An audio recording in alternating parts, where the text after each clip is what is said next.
Tampa Bay. You're listening to the Pewtercast.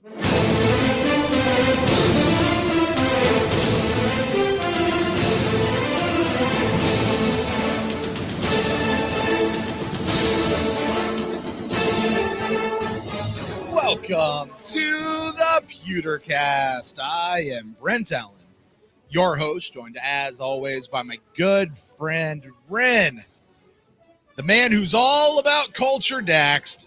Ren. Yeah. Big buddy. That? I've missed you this week. Oh, you were free to come on anytime you wanted. I was. Well, by your standards, maybe, but by the others, no, I wasn't. Yeah, it feels like it's been a while. Like I haven't seen you since Christmas. Since before Christmas. Since the Falcons game, the Pewtercast, the Pewtercast live with Falcons, the first Falcons game. Yeah. Yeah. I just did a pod tonight with a Falcons YouTube channel. Oh yeah, how'd that go? It went good. I mean, it was very sorry. We're going to demolish you again at the end. Yeah. Yes. Yeah. Saved it for the end. Okay. Yeah. Well, none of them picked the Falcons, but they're like 28-24. I'm like 38-17. How about 47-7? Yeah, I mean, if the Bucks jump out jump out and score like their first two possessions, it's over. Oh, yeah. I just really think the Falcons left their heart on the field in that Kansas City game. Like that was their Super Bowl last week. Sure. And it'd be a much different story if that cornerback would have held onto that pass. And they would have won, but he didn't. So I mean, they Falcons. That's been the Falcons' story this year, though, right? I mean, they Falcons. Very familiar with that in Tampa. Yeah. If it's not for this one thing or that one, or maybe two plays or something like that, then it all comes down to it. I actually heard we're like 1-8 in one score games. Like, we're talking about Dirk Cutter. Dirk Cutter said, I'm like, yeah, I've heard that before. Yep.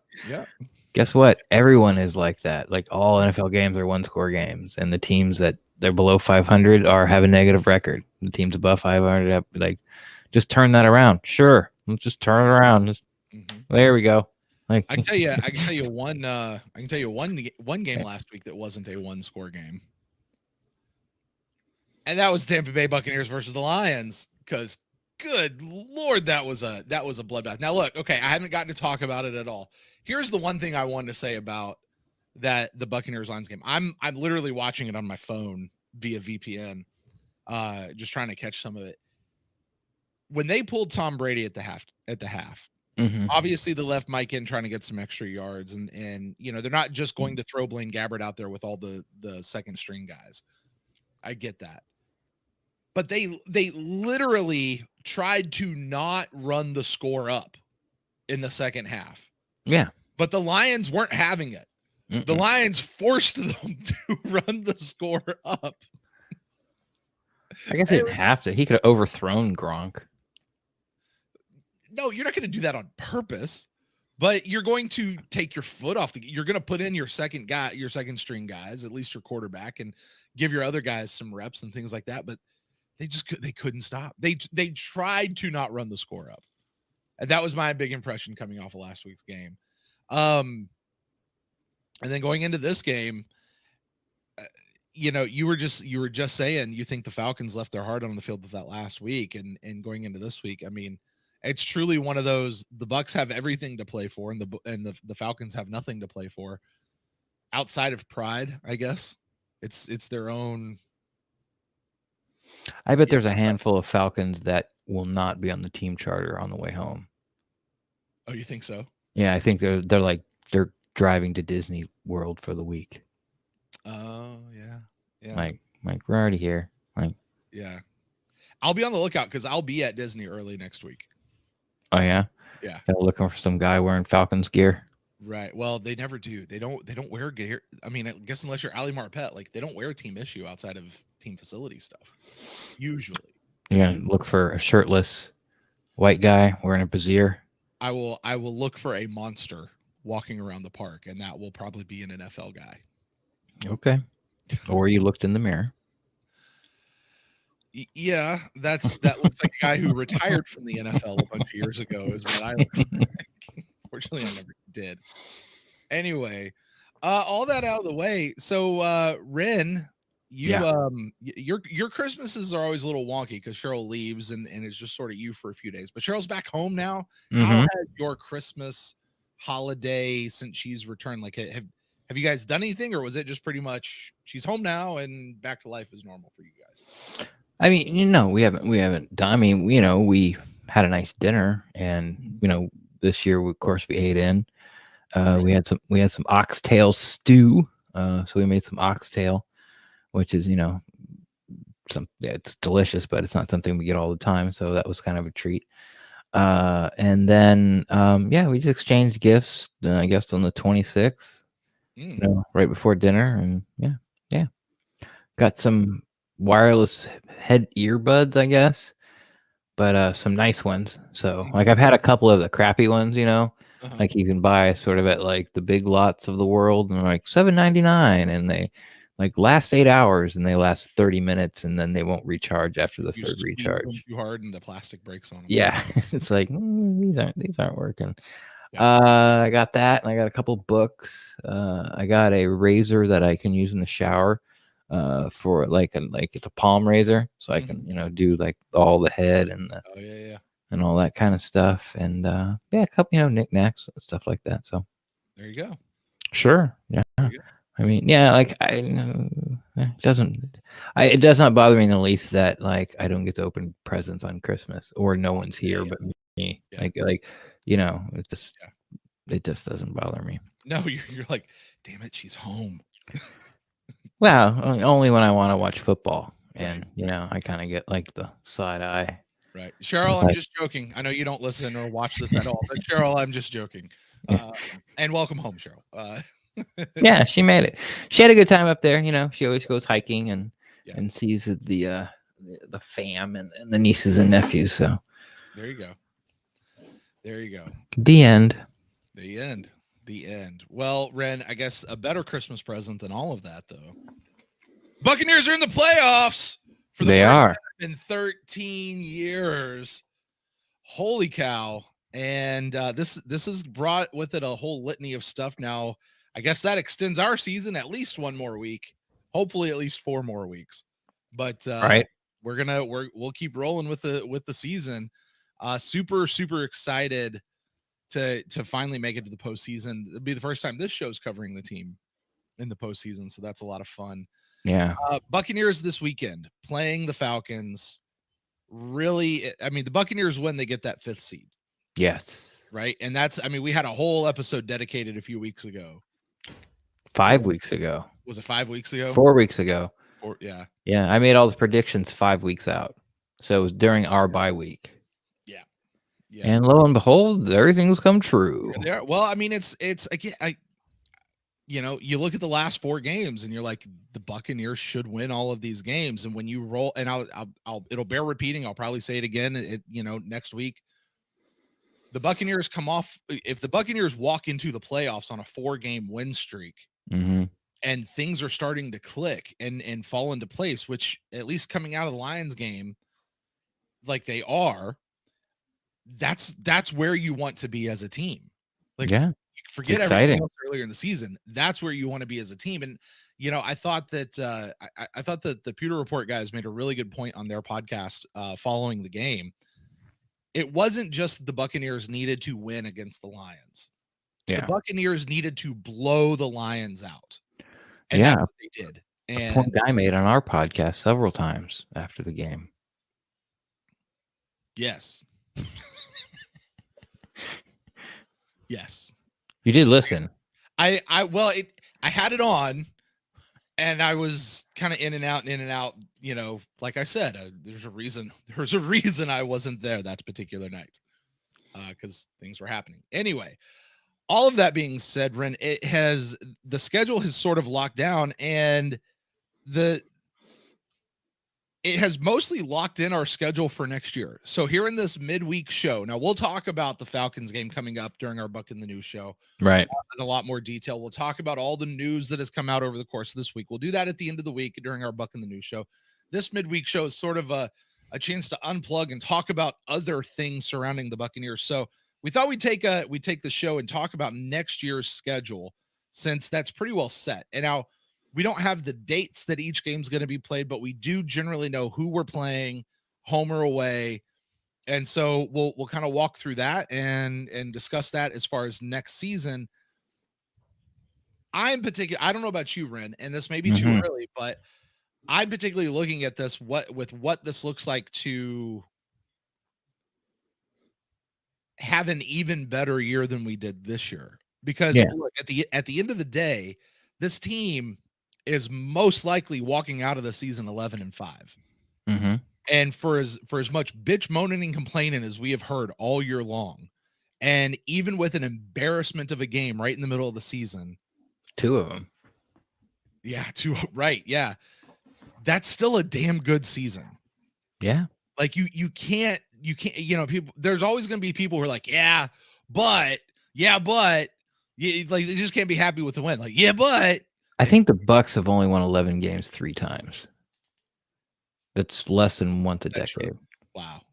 Yeah. That's hopefully not going to happen again. So we'll look at this in light of the Buccaneers actually stepping up their game next year. Theoretically, because the team it'll be Tom Brady's second year, there'll be more cohesiveness, more chemistry, more whatever, people more comfortable in the system. Hopefully there won't be that much turnover between this year and next year. And we'll talk about that, or you'll talk about that on a future episode, I'm sure as well. But for now, why don't we just sort of run through it? Now, like I said, we don't know what the dates are, so these are not going to be in order. At all. And of course, we'll start at the top, get them out of the way. There's the division games. We'll play 2 against Atlanta, 2 against Carolina, and 2 against the Saints. 1 home and away. Yes, that's new this year. That's new. Yes, brand new.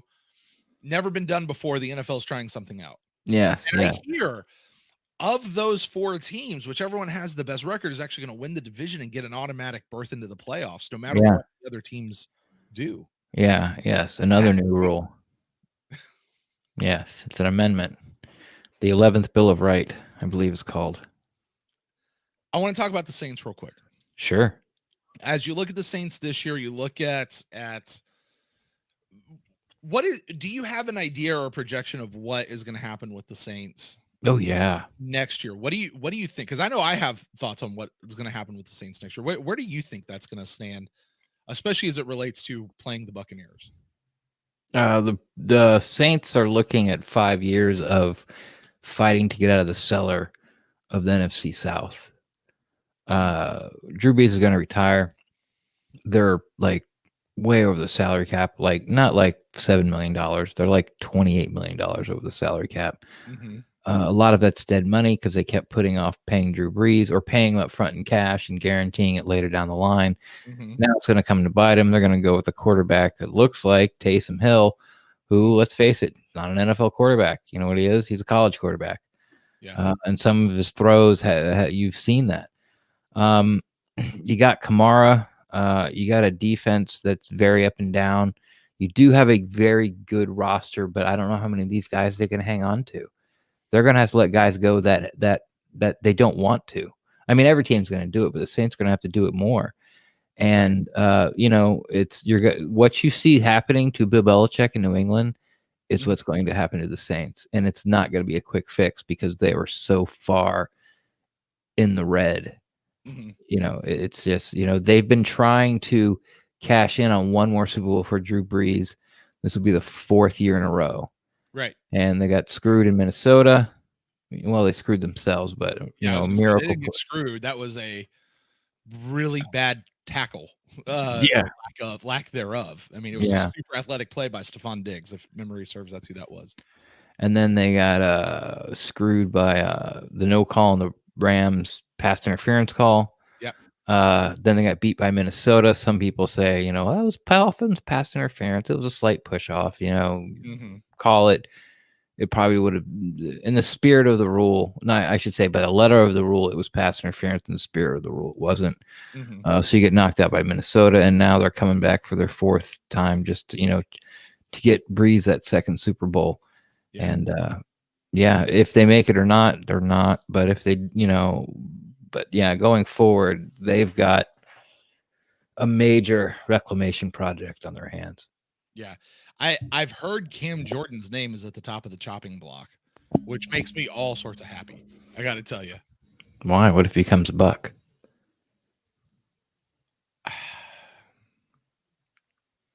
Like AB shacked up with Tom Brady. See, Cam Jordan's gonna shack up with Donovan Smith. No, I don't think so. I mean, if he does, then he's wearing a Bucks uniform, and I'm a bigger fan of the name on the front of the jersey than I am the name on the back, and I'll be a much bigger fan of the name on the front of that jersey than I will on the name of the back. And I'll give him the benefit of the doubt. Look, I had my reservations about Ndamukong Suh coming. Yeah, that's what I was gonna say. Like you were. Like, I had my reservations, and I think they were rightly. I think they were there rightly, and I went through the paces. We looked at it, realized, hey, he hasn't actually been called for any of this in like 6 years. He's gotten past this, and Ndamukong Suh has come in and proved to be one of the utmost stellar people we could ever have on this team. One of my favorite Buccaneers of all time. Yeah. And I don't know that I would put him up there for me personally, but he's I like him a lot. Let's put him that way. Like he's one of those guys. I'll keep him on the team for as long as he wants to keep playing. For right now. Suh? Yeah, Suh. Oh yeah. Yeah, he won't hang around. Mm-hmm. You know, if he can't play. Right. Plus, I don't know if you heard, he's having twins, so that might go into decision of not playing. It's possible. It's possible. It's very possible. Anyway, so say it's probably too early to sit back and go, why Ren Cam Jordan? It's probably too early to sit back. I don't know. Do you want to do a prediction? You want to split that game like 1-1? Are we doing game predictions at this point? No, let's just kind of discuss. Yeah, we should discuss like what we just did. Like, what do you think? Where's the team trending?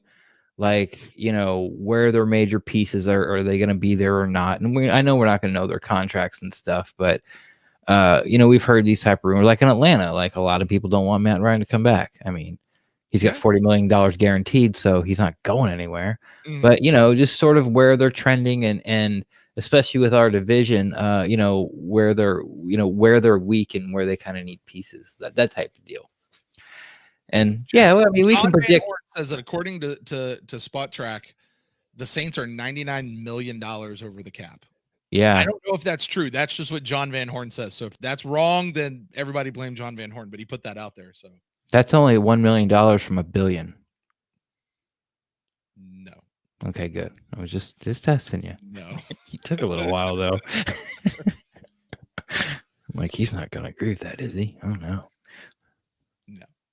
That was the wait, are you seriously? You're not that dumb, are you? Math?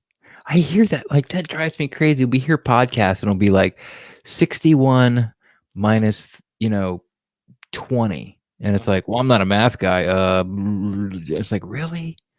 Like, you can't take like that one's easy. Come on. Yeah. I mean, that's not a math guy. That means you're stupid. Right. I'm not asking you, dividing 312 million by 53 players real quick. Yeah. I'm not putting you in my bathroom and telling me how many square foot of tile I need. That's the math guy, that's subtraction. Right. God. Anyway. All right. So there's all right, let's move on to the Falcons. We've talked about the Falcons a little bit. We're facing them this weekend, but as far as next year goes, new head coach, do you think there's any oh wait, who are we talking about? The likelihood of it's going to be Raheem Morris. 0. I just got off a Falcons pod. He hasn't been. Well, actually, they haven't done any head coaches, but Rich McKay and Arthur Blank, the owner, Rich McKay, the president of football operations for the Falcons, Arthur Blank, the owner for the Falcons, they have interviewed 2 people for the GM job. And of course, then the GM will pick the coach. You remember when everybody was like gunning for we got to get a president of football operations in Tampa. Yeah. I do. Yeah, how's that working out for the Jaguars who had that? How's that working out for the Falcons this year? How's that? Yeah. Come on, guys. Well, Rich McKay's been there since he left the Bucks. He has been, and he was a GM at some point, and he's no, he's been president of football operations for the Falcons. He did not go to be their GM for a while, and then just moved. Oh, okay. Well, never mind. Well, shit. Yeah. Okay, don't listen to me. Yeah, and I asked them too. I asked those guys. I'm like, what do you guys feel? Because when a team isn't successful for a long period of time, and not that the Falcons had that Super Bowl in there, but they've had a lot of up and down years, and sort of a lot of heartbreak. Like eventually, the finger starts to point. It's like, well, what's the common denominator? Rich McKay, So, but no, they still like him. They say when he got to Atlanta, he kind of turned them into an NFL franchise where they were kind of more of a sort of a fly-by-night sloppy operation. So they have a lot of loyalty towards Rich McKay. There you go. Yeah. There you go. So you don't think it's going to be Raheem Morris? No. Get a new head coach. You're probably cleaning house. So all those guys most likely are gone. You got a brand new head coach coming in. You've got Matt Ryan, who is getting about as old as Drew Brees, it seems. I don't know that he's quite that old. But Matt Ryan just does, I don't know, he doesn't seem to have it this year to me. I mean, I can't say that I watch a whole lot of Falcons games. But right. That I have, there's been nothing about Matt Ryan that has, I say McKay was GM for several years before moving into the current role. Okay, cool. Maybe. Yeah, I don't know. I'm past that part of the conversation. So, I didn't tell you to read it. Yeah, no. Where was I? Oh, Matt Ryan, he just doesn't seem to have it to me this year. So, certainly not worth $40 million, which they're going to pay him anyway. And you're right, he's going to play. He ain't going anywhere. Yeah, they asked me that too. Like, how do you see Matt Ryan as an outside observer? And I'm like, he's Matt Ryan. He's going to throw for 40 touchdowns. He's going to throw for a bunch of yards. But he's going to be he's going to be a top 10 quarterback. I mean, the reason the Falcons aren't winning isn't because of Matt Ryan. Now I get it. He looks like a goof, and he doesn't seem very inspirational, and and even Falcon fans still has a problem. I mean, they went from Mike Vick, they went from lightning to molasses, so yeah, you know what I mean? It's like moose tracks to vanilla. Something had everything going on, and then just so, but he always ends up being a top 10 quarterback, at least by numbers wise, and he sort of has that.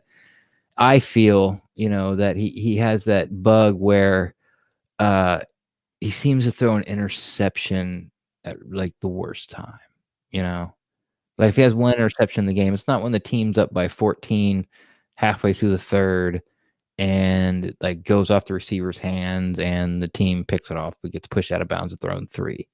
No, it's down by 4 halfway through the fourth, driving, and it's a pick 6 the other way. And it's just oh god, it's just it just seems to have that bug, kind of like something like Kirk Cousins does as well. So yeah, I mean, I feel you. Matt Ryan's not going anywhere. They don't have any talent in the backfield. They got wide receivers. They're having real problems sort of staying healthy on the interior line, and I'm not really sure, offensive line. I'm not, they get no pass rush. They need help everywhere besides Grady Jarrett. They need speed at linebacker, and their secondary is kind of like where we are. They have to start to gel and mature and get a little more experience and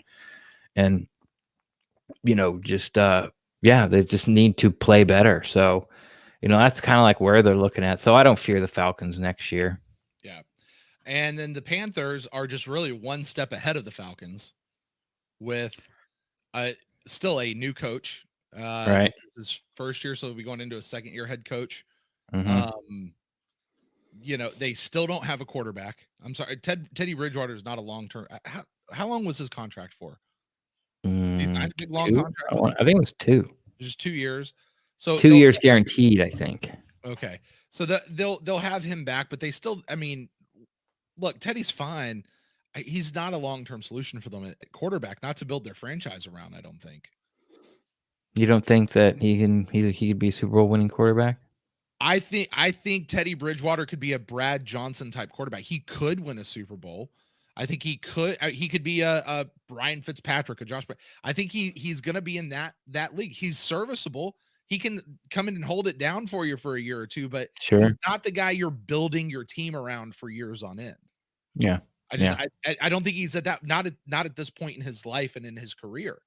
Sure. And that's not a knock on him. I think that's just where he is. So you have they lost Luke Kuechly this last year, and there's still just big, huge question marks about that whole thing. And the Panthers don't know who they are. I just so yeah. I don't. Yeah, they Matt Rule has proven that he can build a program. He did it at Temple and he did it at Baylor. Temple's not a place where it's easy to win. Baylor was coming off like heavy sanctions, and they were the worst. They were the worst, not only college program, but college in the country. Lots of sexual harassment and rape allegations coming specifically mostly around the football team. There was a whole sports program in general. Matt Rule went in there and built the program back up and won. Sure. That's how he got the Panthers job. I like their pieces on offense. Like most teams in the NFL, they need, one or two pieces along the offensive line. Their left tackle has not panned out, who was a first-round draft pick like 3, 4, 5 years ago. Mm-hmm. They need some tackle help on the other side as well. But their skill positions are good, are really good. Their wide receivers, and of course Christian McCaffrey at running back. Davis, I think, is very servable, 1-2 punch. And the defense, they're kind of rebuilding. They went all defense last year in the draft. So you just got to kind of wait, see what you got. Brian Burns, they got 2 very young edge defenders. They do need some help at linebacker, but their whole secondary is like 2 years behind what the Bucs secondary is. Mm-hmm. So, I think they'll be improved next year. But at this point, if we're saying that the roster stay the same, just kind of add something to the draft, I expect the Bucs to. I would expect the Bucs to sweep the Panthers next year. I get so 6 wins in the win column for the Tampa Bay Buccaneers. Maybe not. Right. But still, I mean, what that leaves us with, though, as far as that goes, the Tampa Bay Buccaneers, still a team to be feared next year. Oh, for sure. Still a team to reckon with. So it is. Is it fan service? Is it biased analysis to sit back and say, at least from the information we have at this particular point in time, Tampa Bay Buccaneers legitimately could be leading the division for the next couple of years anyway. But next year, I don't want to say for sure, but for sure, like we'll turn into the New England Patriots of the NFC South, where everyone else is like, they're just not very good. And you can just mark down for like before the season starts, we're going 5-1 guaranteed. Probably 6-0, but we're going 5-1 guaranteed. I don't, the like the Falcons got a lot of nice pieces. Like they have, they have a lot of nice pieces, especially on offense. They've got some players on defense, so they could get a coach and turn like they have the talent to win 10 games. The Panthers, I think, have the talent. I just think they're still a year away. Okay. I think 2022 is when you got to start like fearing the Panthers and then making a serious playoff push. Okay. And who does that lead? The Saints. I told you, the Saints, like they're going to be fighting for the bottom for the next 5 years because they screwed themselves with Drew Brees. All right. And that was the buy-in, and they did it. And I hope it blows up in their face. There you Sean go. Payton's face and Cam Jordan's face. Well, let's move on then. Michael Thomas's face. I think one of the biggest names on the schedule, one of the biggest teams on the schedule, Tampa Bay, is going to be facing the AFC. What is this? The AFC East next year, I believe, which means Tom Brady will be facing for the very first time the New England Patriots, lining up across from them on the other side. At home or away? Belichick is back as coach, which I have no indication he won't be. Bill Belichick is back. Coach for talk about the ultimate. Was it the coach or was it the quarterback? Yeah, conversation, right? Yeah, and they're saying in the chat over here, NFL is going to make that a primetime game, right? Oh God, yeah.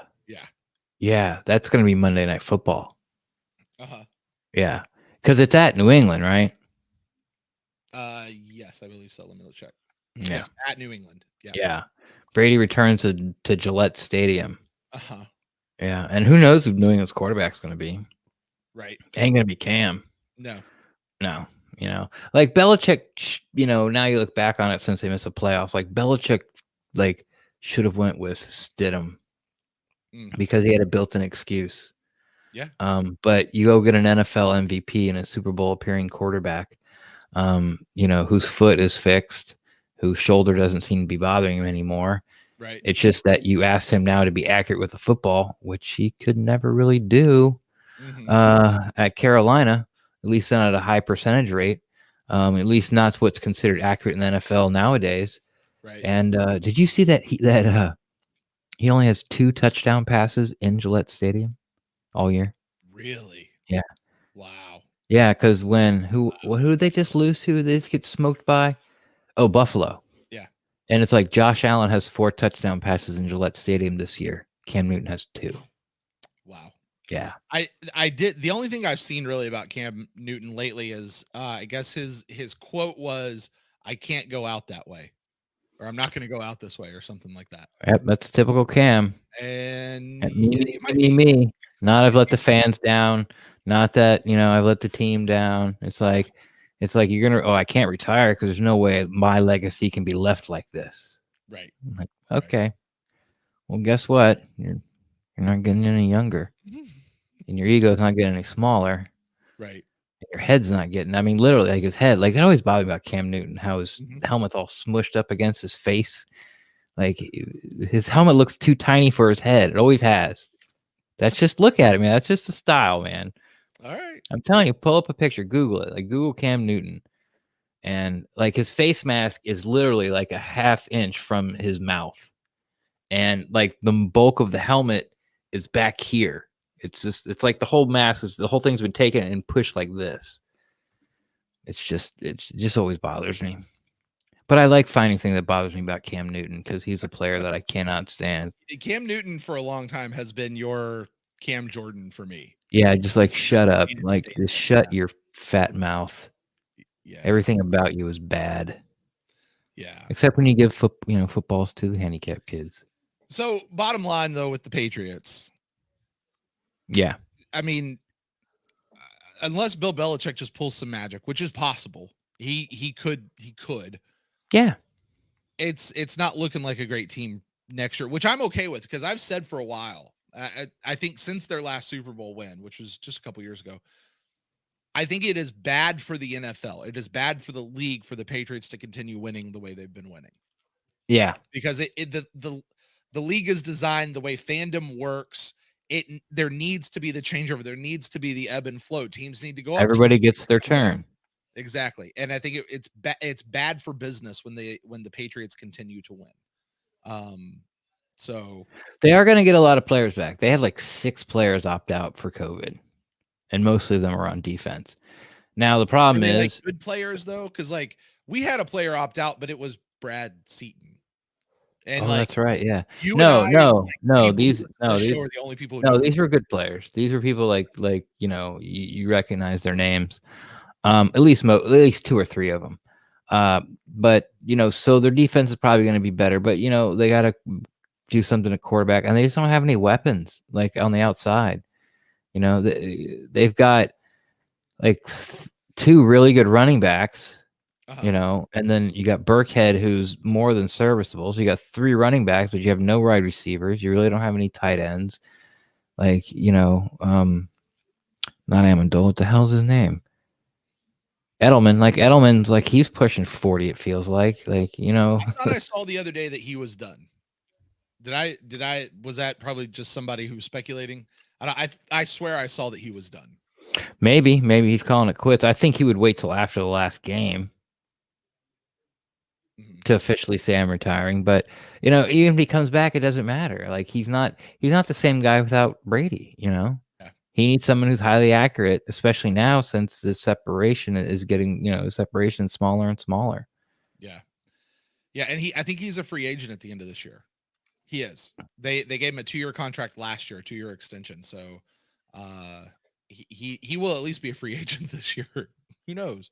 He may be in another team's uniform next year. All right, so there's the Patriots. Let's move on. Staying in that division, we will be at the New York Jets. Now, the Jets have been tearing it up this year. Man, that's like they've been tearing it up these last 2 weeks and screwing up their whole draft. Like you and I for a long time have always been firmly in the page of you don't drop a game for the draft. Right. Like you're not you don't worry about your draft position as you're playing the games. But then we always stipulated like that last 2 games, those last little bit, then you got to be like, look.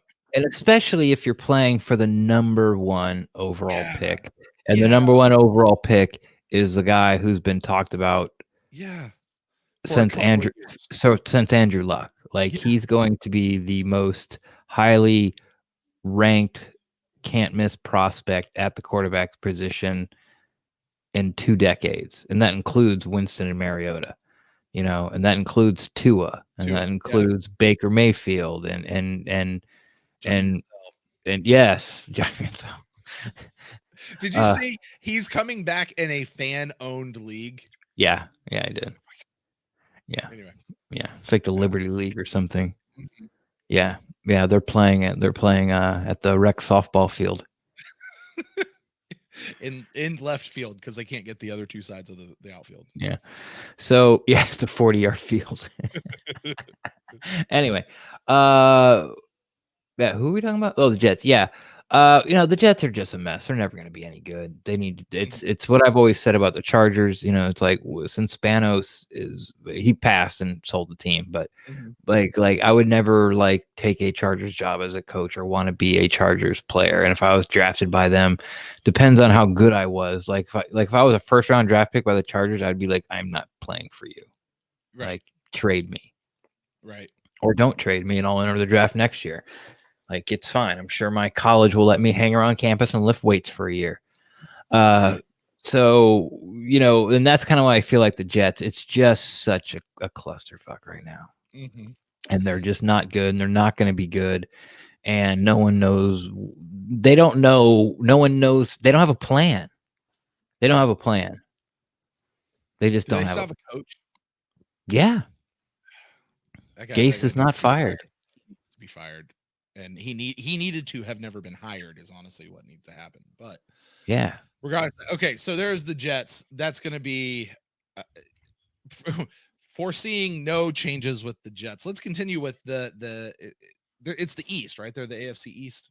Mm-hmm. Okay, let's continue with those guys. And actually, I think now we're going to talk about some real challenges coming up next year. Yeah. We'll start with Miami. Miami Dolphins, they've been coming on. They've been coming on strong lately. Probably will be Ryan Fitzpatrickless next year, I believe. I think his contract is up, and there's no indication they'll re-sign him. But it's 2 a time in Miami, and they won 10 games. No. Well, there's 4 teams. The AFC is tough this year. There's 4 teams that are all 10-6 right now. Or excuse me, that's not true. 10-5. And if they all win, someone's going to. None of them play each other. So there possibly 11-win team missed the playoffs in the AFC. I'm not sure which team needs the help. I think it's not Cleveland. God, I think if Cleveland wins there and if Miami wins therein, I'm trying to think who the other couple of teams are. If Baltimore wins therein, and then the 4th one. Like if they win and the other ones win, they need some help. But anyway, so they got 10 wins right now and they could make the playoffs. Flores has them. A Belichick disciple that's actually doing something. Because remember, 2 years ago you were there when Miami came to the Buccaneers training camp. Sure. Yeah, when we watched them, they were terrible. Yeah. They were terrible. I'm surprised Brian Flores is still the coach there. I'm glad he is. I'm glad to see that they stuck with him because that was the year they came. That was the year they were tanking. Like they Yeah. were clearly tanking. And I'm glad to see that they stuck with him, and it seems to be coming around, which is good. Yeah. And I'm glad for them. Not that I'm a fan of the team, but I'm glad for them that it's working out. They've got a running back who's doing well. I think it's like I don't know. I don't know a lot about man, but like Gaskins, I think it is, or Gatkins. They've got some no-name receivers that are putting up production. Tua is still like sort of having. It's not. He sort of feels like an Alex Smith type right now. Like he's so afraid or is so drilled into his head or has learned like take care of the ball, take care of the ball. He won't take any chances at all. So, he does a lot of like, oh, he's 11 for 15 for 78 yards, and no touchdowns, So that's going to have to grow. But their defense is also, a bunch of no names that are coming on strong. So, yeah, I really look forward to that game next year. Hopefully to see Tua Brady. And I'll tell you what, man, like I've always liked the Dolphins uniforms. I think that's a pretty snazzy color combo. Really?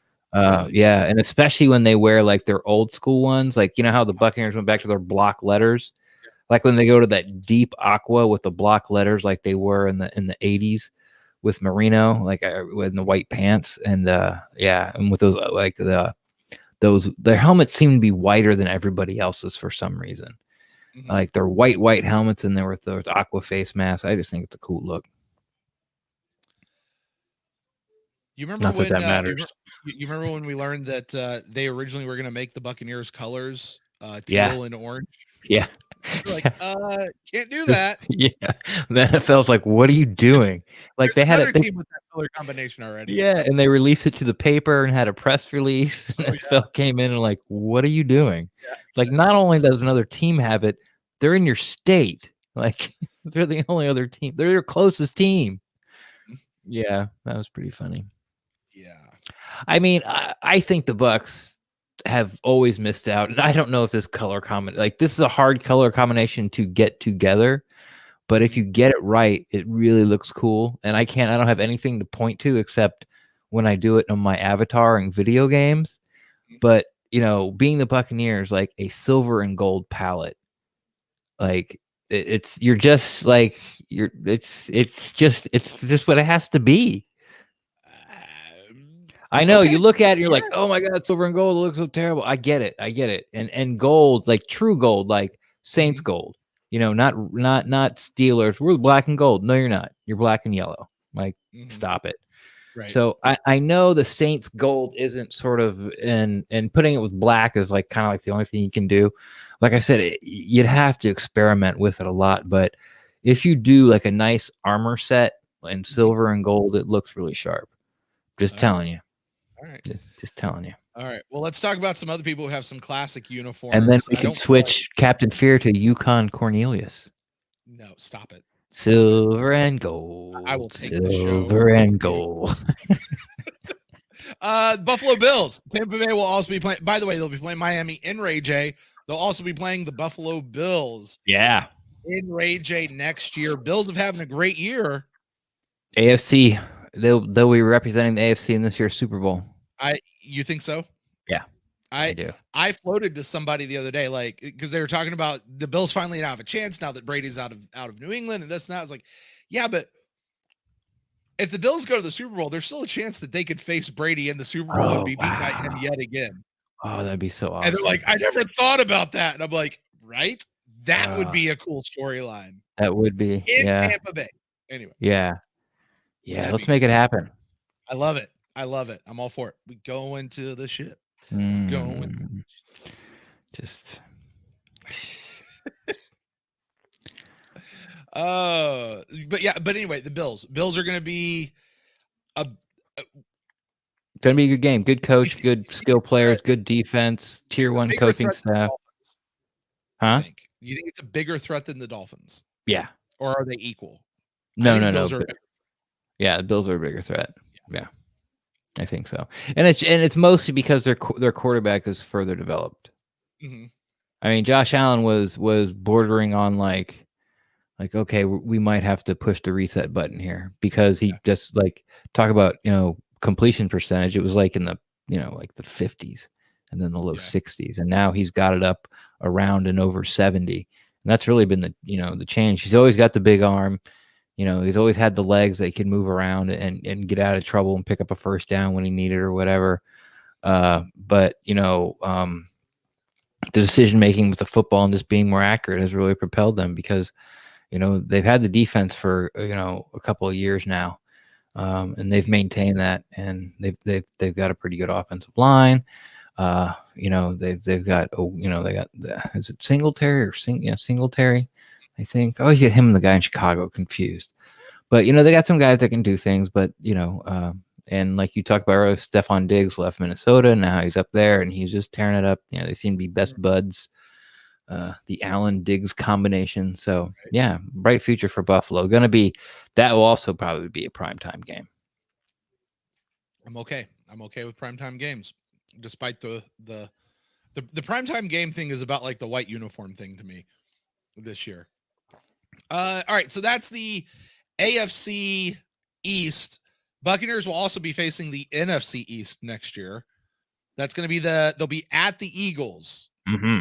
They'll be at Washington, whatever the name of that football team will be. Then if they get Red Tail, they should just come back and be the Redskins. That would be hilarious. That would be absolutely hilarious. But you have the Eagles. Washington sunburnt. Don't do that. At Washington, they will be playing host to yet again the New York Giants. We will face them 3 years in a row. Mm-hmm. And who's the other team? The Cowboys. Yes. The Cowboys will be in Tampa Bay. Talk to me about these 4 teams, these 4 games, Ren. Sure. I mean, you'd like to think this would have been the year to want to face them, right? Yeah. But they're in a lot of turmoil. Like, it's pretty much 50-50. What's that? The whole division. The whole division's in turmoil. Yeah. I'll start with the Eagles. Like, the fan base is pretty much 50-50 if they want to keep Doug Peterson back. His Super Bowl karma, or what is it? Cachet. There you go. He's used about all of it up.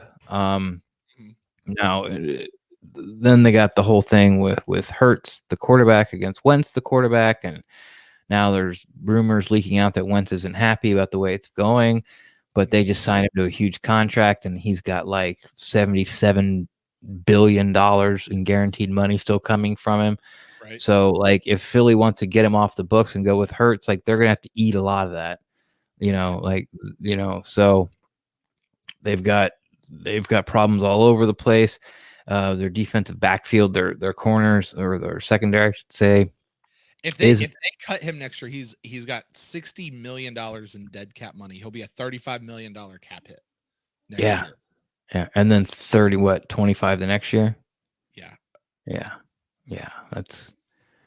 He'll be 36 the next year. Yeah. No, sorry, 31 and then 36 and 32 following that.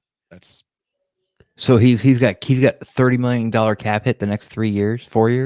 The next 4 years he's a $30 million cap hit. But if they cut him next year, if they just out and out cut him, he's a $60 million cap hit next year. Oh, so they can just bite the bullet for a year.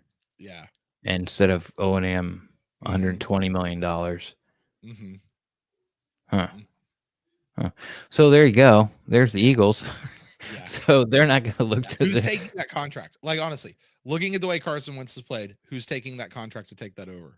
Nobody. Detroit. They'll do it. Just because they do stupid stuff. The Texans will do it. They do stupid stuff. No way. He's gone, and they have Deshaun Watson. They'll Brock Osweiler him. Yeah, that was so great. We're giving you Brock Osweiler, and what you're doing. Like, yeah, well, God, what was that? It was like you take Brock Osweiler and a second-round pick. Yeah. In exchange, we'll pay his contract or something. No, and that was the exchange. It's like you take on his contract. I think the Browns picked it up. Yeah. Like they picked up a second-round pick. Yeah. To take on his contract. Yeah. And then let him go because they had space. Like, what? That was so awesome. That was the best thing ever. They did all that they paid $68 million, whatever it was, for a second-round draft pick. Yeah, well, basically, or they paid whatever his contract. Like we'll say it was 68 million, but it wasn't. Yeah. But they paid 68 million dollars for you to not play. Right. We don't want you in the building. Can somebody please take this $70 million and a draft pick from us? Mm-hmm. So anyway, so the Eagles aren't a mess. The Cowboys, they probably perch to bounce back, especially with their offense. I know their offensive line isn't what it was 3 years ago, but it's still pretty good. Let's see, they got a pretty good tight end. Might make a Pro Bowl. Dwight Schultz, and then their receivers are really good. Dak Prescott comes back. You got Ezekiel Elliott. The problem is the defense. I really don't know enough about Dallas to know what their defensive problems is. All I know is that it's not good.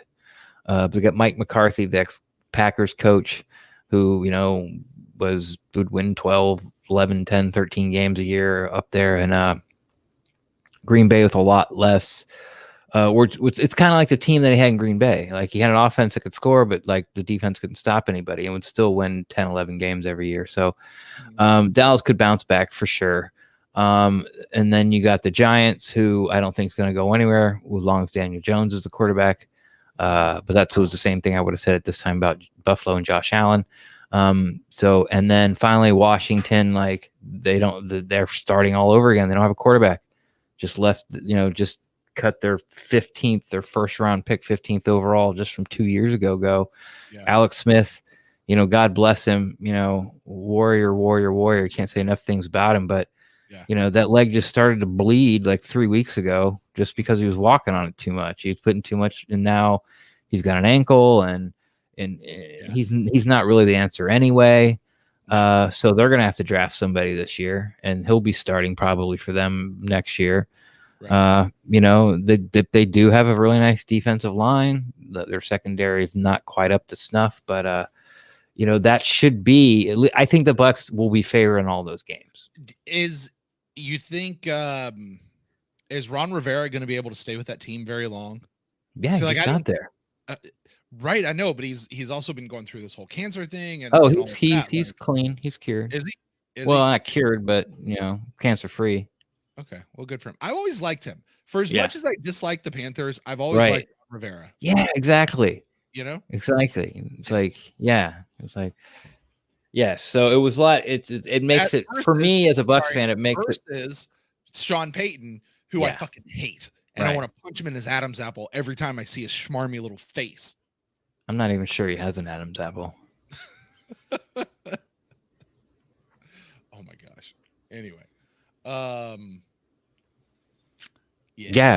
G Vegas brings us up in chat too, which I totally forgot about. The Cowboys still have to pay Dak, who they offered $30 million to, and he said no. Yeah, a year. He's like, nah, I'm good. Right, until he wasn't an Achilles this year. Whatever he did. Yeah, I think it was Achilles. An Achilles burn him out. He's not going to get what he was wanting. You don't think so? I don't think so. After you see what happened to the Cowboys offense. I mean, they started to put it together lately, but I mean, I think next year, he's not going to get it next year. Not with salary cap probably going down. I don't know. Everything else, I mean, I guess they get creative. Like with anything, you can get creative with it. Right. Figure it out. Postpone payments till following years, I guess. But it's we're going to pay you $100 million first payment. Yeah. The first year the salary cap goes up, 2023. Hey, real quick, you were just sort of on a roll, so I'll let you go. But I just wanted to check the tight end with the Cowboys that you mentioned. Yeah. Schultz. What was his name? I said Dwight. You said Dwight Schultz, right? I think it is Dwight Schultz, though. No, it's not Dwight Schultz. Dwight Schultz was face from, or not face, but he was the crazy guy from the A-Team. He was Barclay from Star Trek. That's Dwight Schultz. You're talking about Dalton Schultz. Okay, thanks, Brad. Dalton Schultz. Jesus, you just had to get that out so you could talk about Star Trek. Because you said, well, no, you said Dwight Schultz. I was like, wait, I know that name. I know that name really well. Isn't the guy from The Office named Dwight?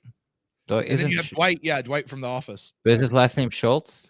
No, Crap, what's his last name? It's not Schultz. Shoot. Is it Schultz? Schrute. Schrute. That's it. Yeah. Schrute Beet Farm. Yeah. Yeah. So anyway, all right. So that is the East. Now we will also be facing a representative. Now these are the two unknowns. We'll be facing a representative from the NFC North and the NFC West. And I believe the way that works, Ren, correct me if I'm wrong. Mm-hmm. Well, it'll be whoever places second in those, because we'll be second in the division this year. So we'll be facing whoever the second in the division of the NFC North and the NFC West. And I should have looked up where those standings are currently for each of those divisions, and I haven't. Pardon me for a moment while I do that. Sure.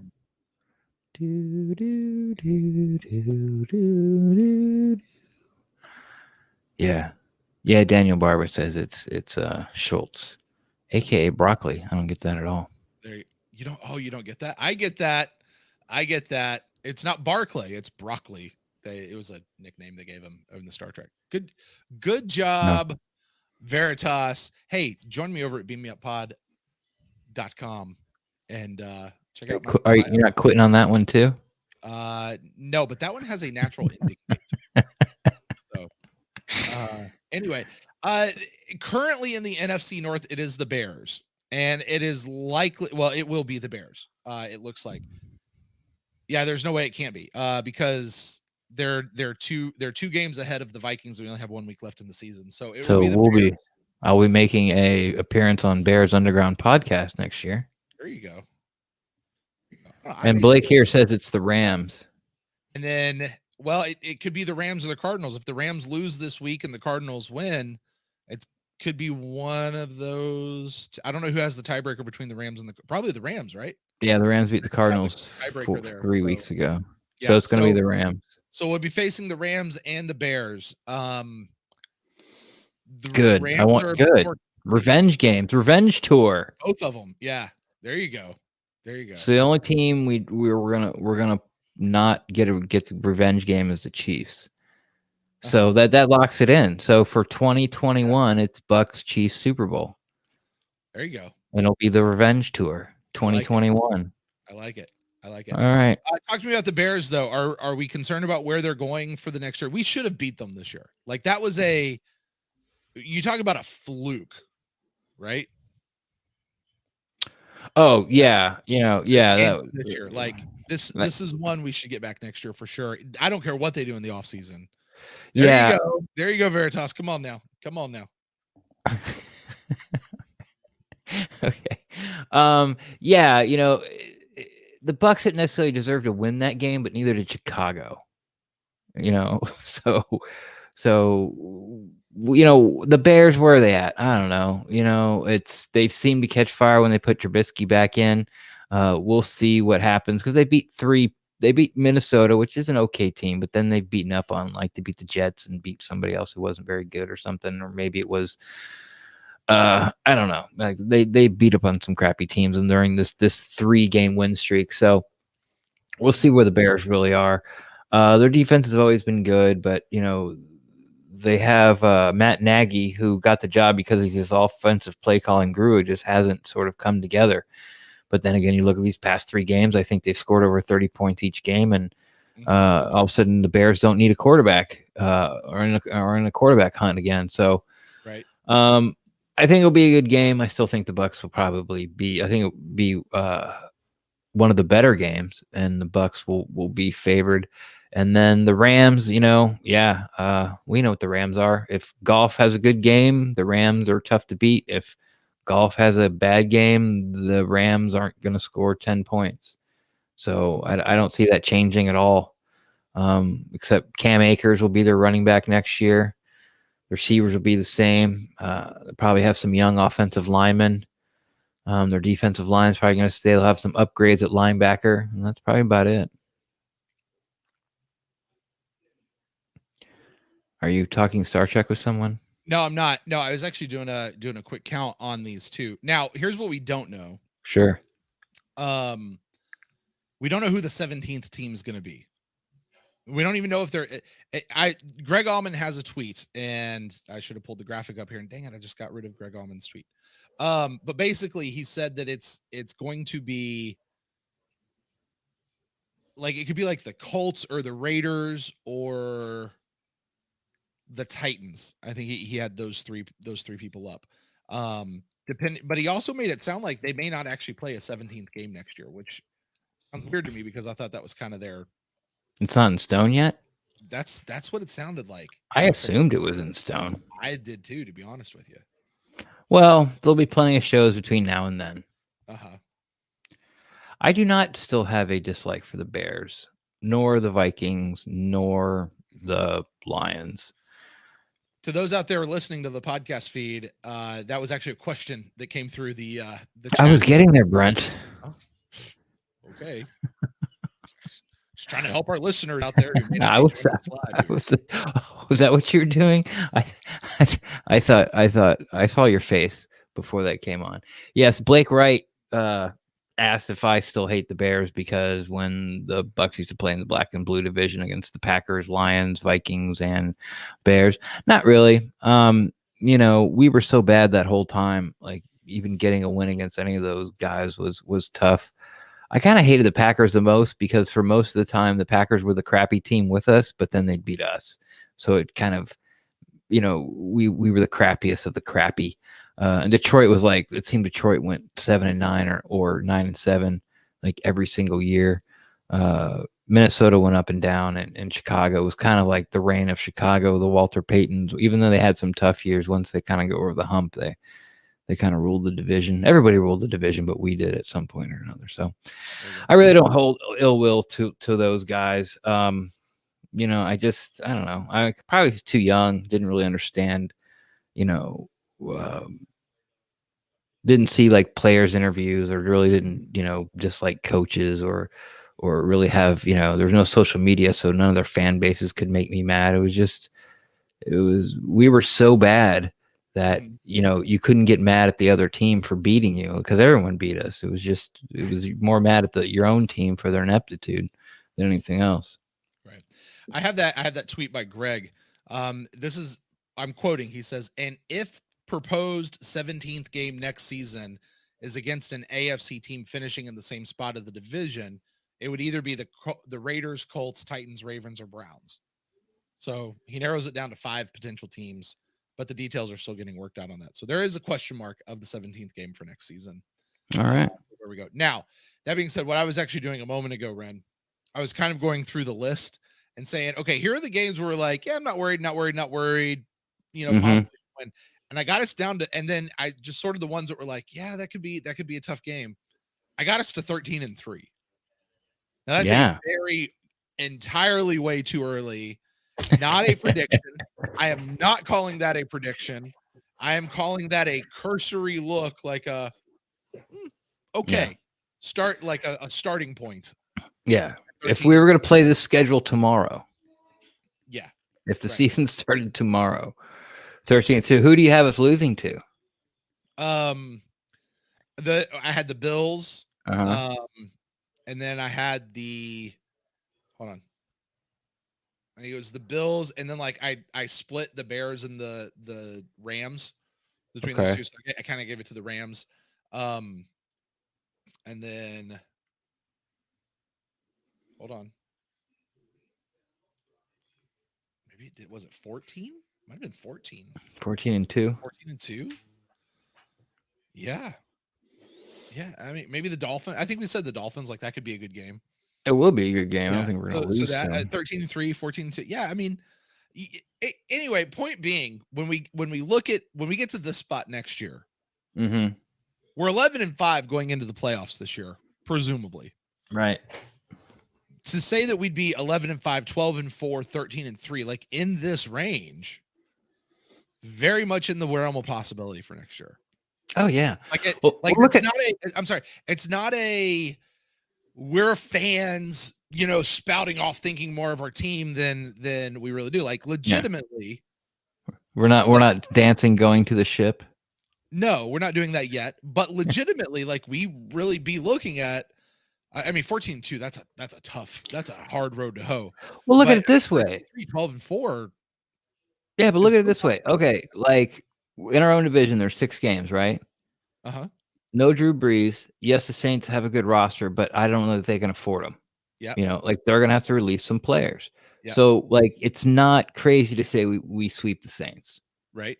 Okay. It's not crazy we sweep the Panthers. They're just 1 year away. Yeah.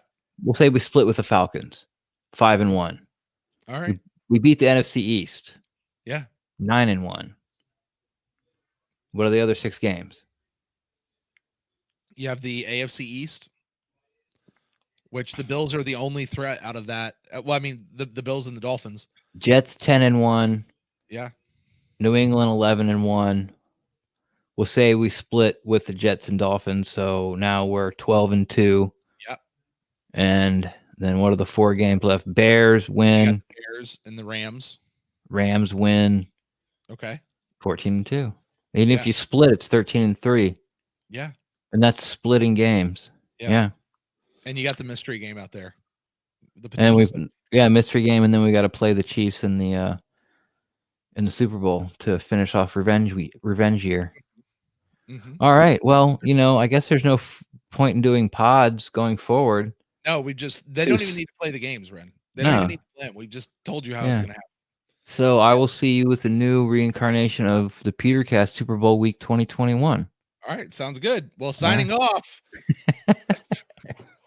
That's been all right. Well, Red, that's really going to get. So we're here at our time. Do you want to dive into that other topic, or you want to maybe save that for another time? Yeah, save it for later. Okay, cool. Well, that Ren, that's really going to do it for us. I do want to say hi to everybody who's joined us. There's quite a few people here on a Wednesday night who have joined us late to talk about this. So for all of you listening, whether you're at YouTube or Twitter or Periscope or Facebook or at the pewtercast.live or wherever you might be listening to us, hello to all of you guys. Thanks for everybody who's joined us in the chat room. Sirloin is asking, wait, Brent is leaving when the Bucks finally make it to the playoffs? Yes, sir. IR. I will be here through the end of the season, and then I will be stepping away. But Ren will be valiantly taking up the banner. Excalibur. Oh, okay. Sorry. Excalibur. And you said valiantly. Or whatever that looks like. And if you guys are interested in that, if that's news to you, go back a couple of podcasts ago in the feed. The future of the PeterCast will explain everything in great detail, the whys and the weather fours and all that kind of stuff. Yes. It'll be forever known as the Prince Valiant Show. There you go. And then to all the many thousands of you who will listen to this on the podcast feed later, hello to all of you as well. Ren, tell the folks where they can find you out there on the internet. Best place to find me is on Twitter at Rendax, REN_DAXT. I'm always down to talk Buccaneers football. But if you don't, that's not true. But if you don't, I knew you were going to put that up there. I'm not going to address it. But if you don't want to put your review out there on the Twitterverse and make me maybe too hot, slide in my DMs. I'll talk Buccaneers football there with you too. And anything else you'd like to talk about in my DMs with Buccaneers football with me on Twitter at Rendax, REN_DAXT. I was going to see how long you would just keep going. If you guys want to get in touch with me, you find me at Brent Allen Live across all the social medias. Please come follow me over there. A lot of the Bucs fans have started following me personally, which is great and fun. Please come do that, because I'm going to jump off the PeterCast Twitter here in for several weeks, but not right now. And if you want to get in touch with the show, you can still find me and Ren actually at the PeterCast on Twitter, Facebook, and Instagram. You can email us to thepewtercast@gmail.com. I like it. G Vegas, he says we're undefeated next year. And join us, guys. Make sure you join us on Friday night. Ren and I will be going live. It'll be our final Buck in the, well, I guess not our final Buck in the News show. Typically, it'd be our final Buck in the News show of the 2020 regular season. And we'll be we'll be taking a look at the game, but we'll look at all the news and stuff and how bad the Falcons are going to lose and the injury report.